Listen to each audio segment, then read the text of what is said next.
Պարոն վարչապետ, Վաշինգտոնյան համաձայնություններից հետո Ադրբեջանի նախագահը եւ տարբեր պաշտոնյաներ օգտագործում էին Զանգեզուրի միջանցք ձևակերպումը, դուք տարբեր հարթակներից, այդ թվում միջազգային արձագանքում եք, ակնկալում եք բարձրաբանում, թե ինչ են հասկանում այդ տերմինը օգտագործելով, հետո եղավ Կոպենհագենի հանդիպումը եւ կողմերը նույնաբովանդակ ձևակերպման հայտարարություն տարածեցին թրիփի նախագիծ ձևակերպումը օգտագործելով, բայց դրանից հետո էլ շարունակվեց կրկին տերմինի կիրառումը Զանգեզուրի միջանցք ձևակերպմամբ, Ադրբեջանի նախագահը դա արեց թուրքական պետությունների կազմակերպության նիստում, ես ուզում եմ հարցնել, հնչեց նաև արձագանք, որ դա չի վերաբերվում Հայաստանի տարածքին, ես ուզում եմ դուք հստակեցնեք, որ դա չի վերաբերվում Հայաստանի տարածքին, սա արդյոք ադրբեջանական կողմի պարզաբանումն է, որ հայկական կողմը ակնկալում էր ստանալ, իրենք են ասել, որ դա Հայաստանի տարածքի մասին չէ, երկրորդ հարցը, պարոն վարչապետ, սահմանադրության փոփոխության հետ կապված Ադրբեջանը շարունակում է պարբերաբար հիշեցնել, որ Հայաստանը փաստաթղթի ստորագրման համար պետք է փոխի սահմանադրությունը, սահմանադրության փոփոխության հետ կապված եւ առհասարակ այս պահանջի հետ կապված դուք մշտապես պարզաբանել եք, որ չի պարունակում Հայաստանի սահմանադրությունը որևէ տարածքային պահանջ որևէ երկրի նկատմամբ եւ նախկինում նաեւ արձանագրել եք, որ եթե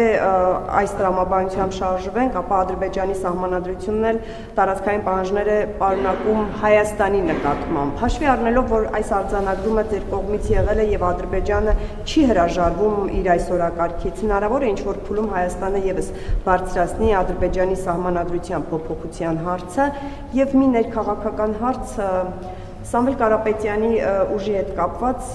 որը նոր դեռ պետք է ձևավորվի կարծես թե, բայց արդեն փորձագիտական տարբեր շրջանակներ կարծիքներ են հնչեցնում, որ այս ուժը չպետք է գրանցվի։ Դուք հետևել եք այս ուժի հետ կապված գործողություններին, գործընթացներին, տեսնում եք պատճառներ այդ ուժի չգրանցման համար։ Շնորհակալ եմ, առաջին հարցի հետ կապված մենք առաջին հարցի հետ կապված դուք ինքներդ հիշատակեցիք Կոպենհագենի հանդիպումից հետո երկու կողմերի կողմից տարածված հաղորդագրությունը։ Ես առաջարկում եմ, որպեսզի ամեն ինչ ճիշտ լինի, մենք հարցերը մեկնաբանելիս հենվենք ոչ թե բանավոր քննարկումների, այլ գրավոր թղթերի վրա, որովհետև մի կողմից այո, եղել են քննարկումներ եւ եթե չեմ սխալվում դրա վերաբերյալ էր, մենք տեղեկատվություն տվել ենք, մեկնաբանություն տվել ենք, որ այո, եղել է քննարկումներ, բայց ես չեմ ուզում բանավոր քննարկումների վրա հիմնվելով ձեր հարցին պատասխանեմ, որովհետև դրա համար կա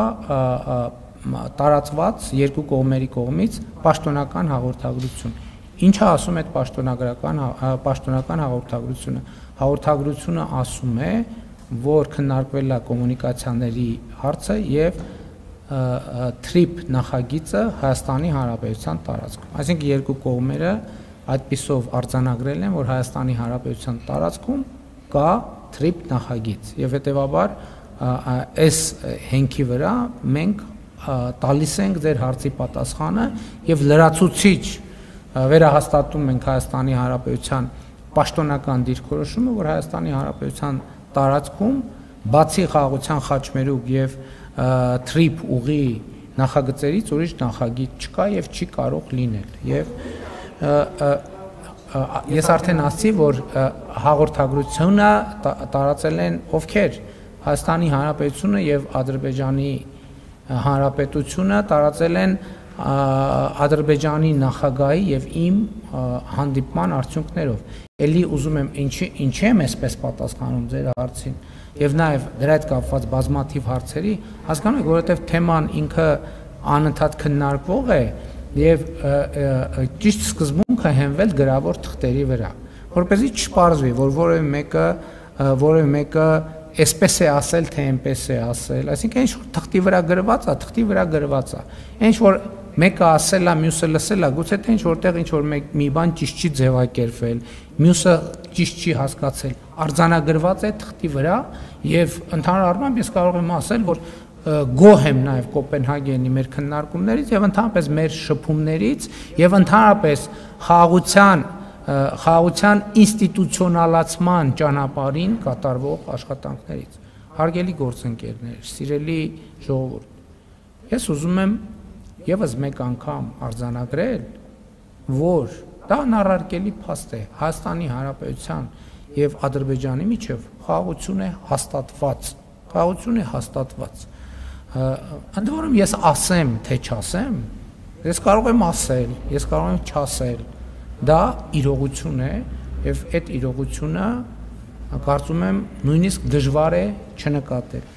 Հաջորդ հարցի վերաբերյալ սահմանադրության հետ կապված մենք մեր դիրքորոշումները արտահայտել ենք եւ մեր դիրքորոշումների փոփոխության մասին չենք հայտարարել, այդ շարքում մեր դիրքորոշումները չեն փոխվել։ Դա եթե մենք նման հարց բարձրացնենք, կնշանակի մենք հակասում ենք մեր դիրքորոշումներին։ Իսկ ո՞րն է մեր դիրքորոշումը։ Մեր դիրքորոշումն է, որ հիմա արդեն նախաստորագրված խաղաղության համաձայնագրի տեքստում այդ խնդիրը լուծված է։ Դե յուրե ամբողջությամբ եւ համապարփակ կերպով լուծված է։ Սահմանադրության թեման մենք արտաքին քաղաքական օրակարգի ոչ մի ուղղությամբ չունենք։ Սահմանադրության փոփոխության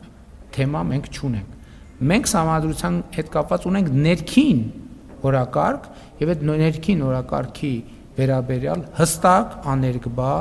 հայտարարվել է քաղաքացիական պայմանագիր կուսակցության 7-րդ համաժողովի ընդունած հռչակագրում։